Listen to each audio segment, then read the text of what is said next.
Hello everyone. इस 100 question की series में आप सभी का स्वागत है। और इसमें हम लोग 100 क्वेश्चंस जो हैं वो बायो के हम लोग डिस्कस करेंगे। आप सभी को पता है कि झारखंड लैब असिस्टेंट की जो परीक्षा है वो बिल्कुल ही पास है। और ये जो प्रश्नोत्तरी का जो सीरीज है वो लैब असिस्टेंट वाले विद्यार्थियों के लिए और पीजीटी बायोलॉजी वाले विद्यार्थियों के लिए भी जो है वो महत्वपूर्ण होगा।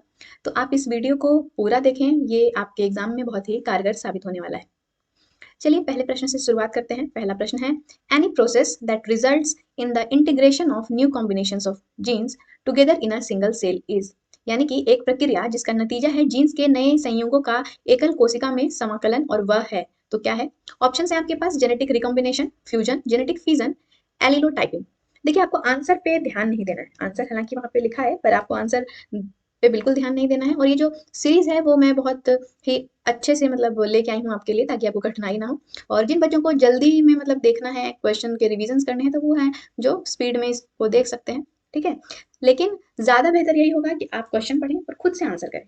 ठीक है, ऑप्शन क्या क्या है वो देखते हैं। पहला ऑप्शन है आपका जेनेटिक रिकॉम्बिनेशन, जिसको कि आनुवंशिक पुनर्संयोग कहते हैं, फ्यूजन, जेनेटिक फिजन और एलिलोटाइपिंग।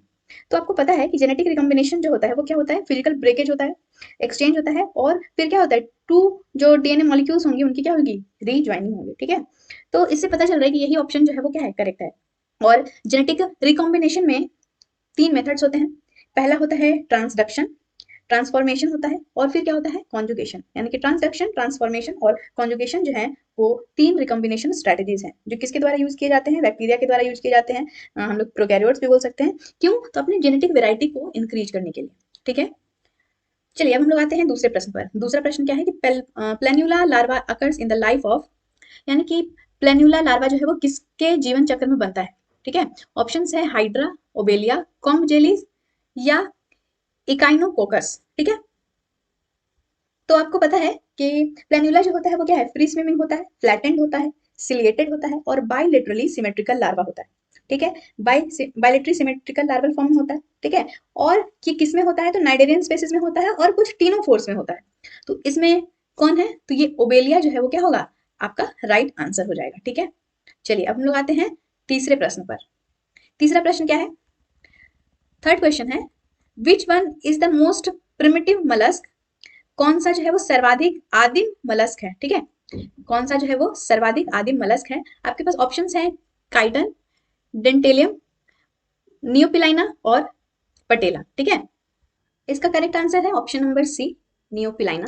आपको पता होगा कि जो नियोपिलाइना है वो ओल्डेस्ट लिविंग फॉसिल है। ठीक है, और एनेलिडा और मलस्का के बीच जो जोड़ने वाली जो कड़ी है उसको हम लोग नियोपिलाइना बोलते हैं। ठीक है, तो ये जो है इसका करेक्ट आंसर हो जाएगा। और नियोपिलाइना का जो कॉमन नेम हम लोग क्या बोलते हैं? तो उसको नियोपिलिना ही बोलते हैं। ठीक है, चलिए अब हम लोग आते हैं क्वेश्चन नंबर 4 में। क्वेश्चन नंबर 4 क्या है कि excretion in Herdmania takes place by. Option है आपके पास nephrocytes, nerve ganglion, neural gland या solenocytes.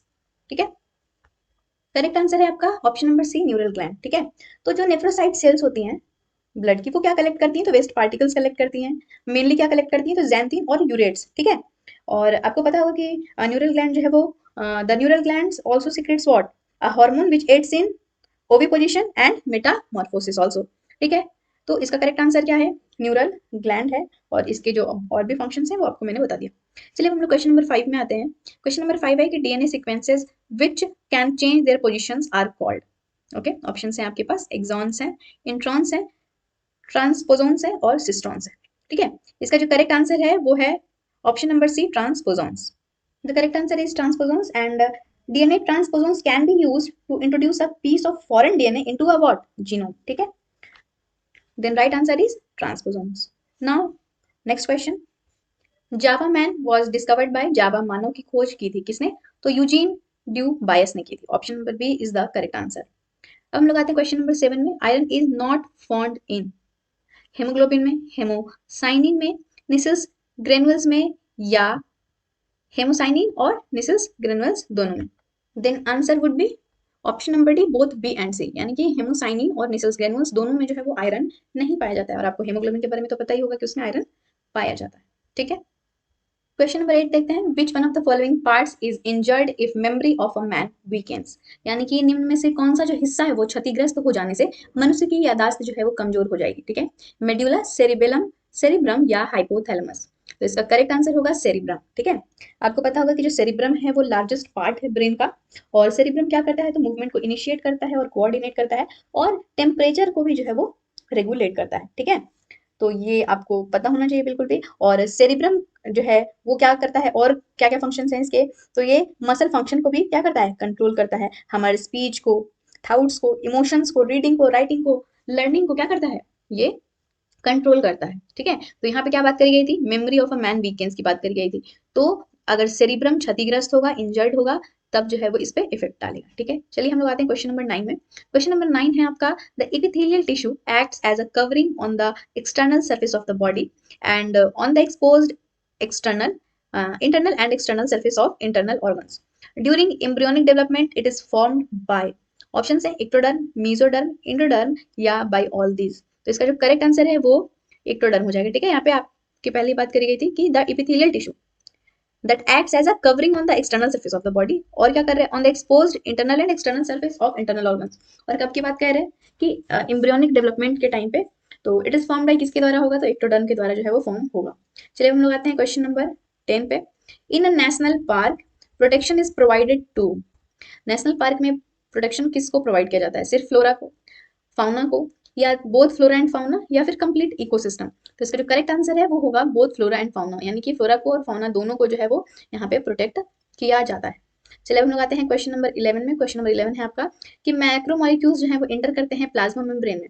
Macromolecules enter the plasma membrane of cells of, option है आपके पास, डिफ्यूजन है, इंडो साइटोस है, फैसिलिटेटेड डिफ्यूजन है, और एक्सोसाइटोसिस है। तो इसका जो करेक्ट आंसर है वो होगा फैसिलिटेटेड डिफ्यूजन। ठीक है, तो facilitated diffusion is the right answer. अब हम लोग आते हैं क्वेश्चन नंबर 12 में। फ्लैक्सोटिन इज प्रोड्यूस्ड बाय अ, ठीक है, तो फ्लैटॉक्सिन जो है वो प्रोड्यूस किया जाता है, उत्पन्न किया जाता है किसके द्वारा, ऑप्शन है आपके पास, बैक्टीरियम, जीवाणु द्वारा, वायरस विषाणु द्वारा, फंगस कवक द्वारा, या नीमेटोड सूत्रकृमि द्वारा। इसका जो करेक्ट आंसर है वो होगा ऑप्शन नंबर सी, कवक द्वारा, यानी कि फंगस के द्वारा जो है वो फ्लैटॉक्सिन प्रोड्यूस किया जाता है। मैं आप लोगों को बता दूं कि एफ्लाटॉक्सिन जो है वो कुछ फंजाई के द्वारा जो है वो उत्पादित जो टॉक्सिन मटेरियल होता है, जो विषाक्त पदार्थ होते हैं, उसका एक परिवार है, जो कि मेज यानी कि जो आपकी मकई होती है, मूंगफली होती है, बिनौला जो होती है, और पेड़ के नट जैसे जो एग्रीकल्चरल क्रॉप्स में पाए जाते हैं, तो ये होती है। ठीक है, और तो और आपको बता सकते हैं कि जैसे कि जो मेन फंजाई जो एफ्लाटॉक्सिन जो है वो प्रोड्यूस करती है, वो एस्परजिलस होती है, फ्लेवस होती है, एस्परजिलस पैरासिटिकस होती है। ठीक है, जो कि कहाँ पे बहुत ज्यादा पाई जाती हैं, तो जो वार्म और ह्यूमिड रीजन्स होती हैं वहां पे ज्यादा पाई जाती हैं। ठीक है, चलिए अब हम लोग आते हैं नेक्स्ट क्वेश्चन पर।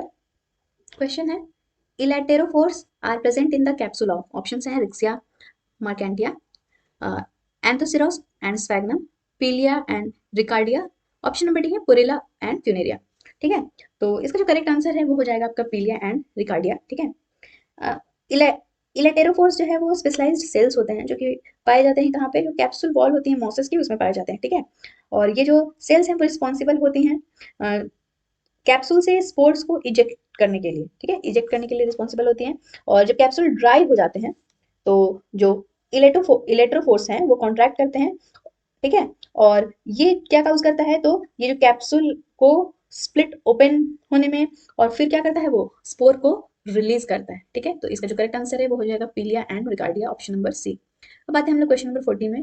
Fruits are not formed in gymnosperm, gymnosperm में फल नहीं बनता, क्योंकि क्यों नहीं बनता है, they are not pollinated, they are seedless plant, they have no ovary, process of fertilization does not take place.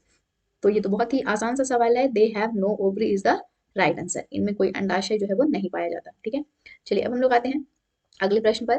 Question number 15 है आपका, in which kingdom prokaryotic organisms were placed by Whittaker. ठीक है, विटेकर के द्वारा जो prokaryotic जीवों को जो है वो किस संघ में रखा गया है, एनिमेलिया में, प्लांटी में, मोनेरा में, या प्रोटिस्टा में। एकदम तुरंत जवाब देने वाला सवाल है, option number C is the correct answer, Monera में प्लेस किया गया।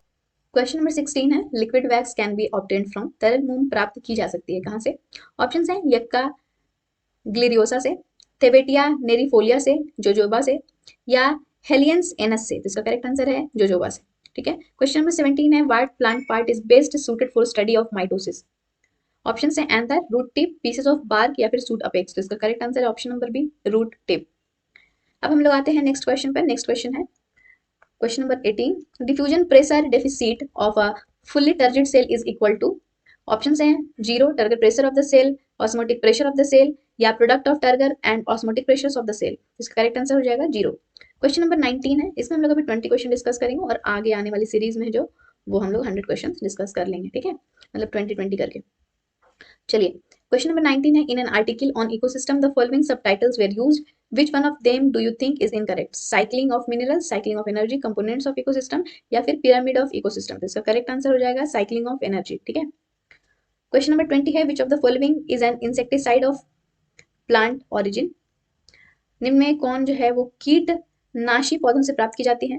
मेलाथियान, क्लोरडेन, क्लोरोपिक्रेन, या पायरेथ्रम, ठीक है। तो इसका करेक्ट आंसर क्या है? करेक्ट आंसर है option number D, pyrethrum. Okay, ये सीरीज जो है यहीं समाप्त होता है और आगे हम जो है वो आपके लिए और भी सीरीज जो है वो लेकर के आएंगे 20-20 क्वेश्चंस का, और आपके एग्जाम के पहले जो है वो क्वेश्चंस जो है वो ढेर सारे वो डिस्कस हो जाएंगे। Thank you so much for watching the video. आगे भी पढ़ते रहिए।